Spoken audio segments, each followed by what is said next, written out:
Hello, my name is Kennedy. I'm not sure anything's new with me. It's been crazy because I'm a teacher and there's no subs. So it's been kind of insane just to do my job. But other than that, I guess that's all that's new and exciting with me. So my project was on the West Indian manatee because I think they're just so adorable. I just like them a lot.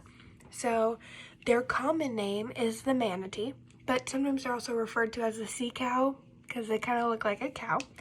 And their scientific name and fancy name is the West Indian manatee, or the Trichechus manatus. That's probably so bad. So that's their genus species. And a little bit of an introduction to my species is manatees. They are herbivores and they only eat plants, so they are not a threat to humans. They don't eat meat of any kind. They're vegetarian, kind of like me. So these are slow-moving creatures and they're very friendly to people. I've actually gone swimming with manatees one time and they were awesome, and they're very gentle giants. So a physical description of them is they're like brownish, grayish, and they actually have a light covering of fur, which you can't see and you can't like picture it, but it's kind of like our equivalent to peach fuzz. So they have a really, really large and wide round tail on their backside or whatever, and they have really soft looking face with a really big upper lip, and they actually have little whiskers, and they have two little fins in the front that don't really do much because they only swim with their back tail. Oof. Okay, so their geographic range is off the southern coastal waters of the Atlantic Ocean.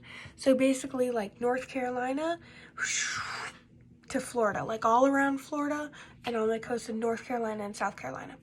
And a little bit in like the Bahamas and like a little bit in South America, but they like the coastal waters and they really like to move to where it's warm, which is why in the winter we see a big influx of manatees coming in. So their ecological role is they're plant eaters. So if they were to be removed all of a sudden, sorry, my chair's squeaky. If they were to be removed all of a sudden, the vegetation would just grow and grow and grow and overpopulate all the waters.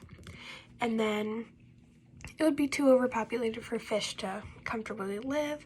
So the reproductive strategy, they're mammals, so they birth and nurse their young because they produce milk like mammals should, and their young is called a calf, and they're among one of the only marine creatures to actually nurture their young and to like stay with their young. So I'm just gonna let them move on, you know, but not manatees. They like their babies.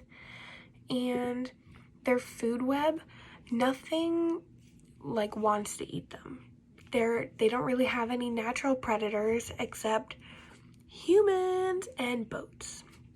So most manatees die per year from motorboat or watercraft accidents than anything else, which is kind of sad.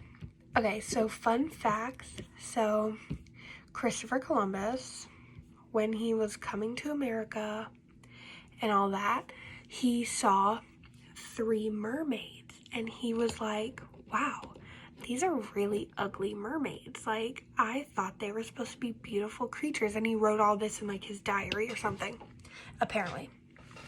So he was like, wow, these are really ugly mermaids. But turns out he just saw manatees, which leads us to believe that the whole myth of mermaids came from manatees.